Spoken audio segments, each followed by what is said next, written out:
எனக்கு இவ்ளோ திமிர் பிடிச்ச ஆணவம் பிடிச்ச ஆளோட ஒரே ரூம்ல தங்கறதுக்கு ஆசை இல்ல.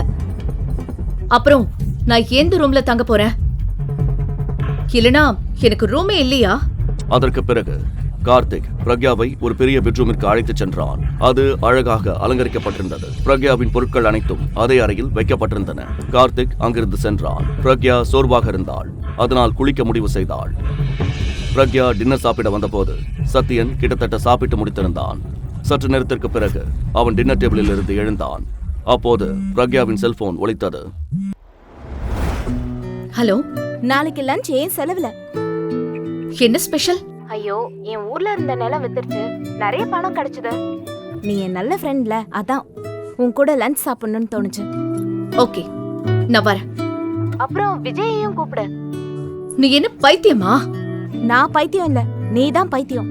அவன் உன்னை எவ்வளவு நாளா எவ்வளவு லவ் பண்றான்னு தெரியாதா உனக்கு? எனக்கு கல்யாணம் ஆயிடுச்சு. ஆமா ஆமா, உனக்கு கல்யாணம் ஆச்சுன்னு தெரியும். அப்புறம் இந்த கல்யாணம் உனக்கு கட்டாயப்படுத்தி நடந்ததுன்னு தெரியும். மீராவுக்கு தானே ப்ரொபோசல் வந்தது. பாரு, நீ விஜய கூப்பிட்டுக்கோ, ஆனா நான் வர மாட்டேன். நீங்க 2 பேரும் லஞ்ச் சாப்பிடுங்க, சரியா? ஐயோ, கோச்சிக்கிட்டியா?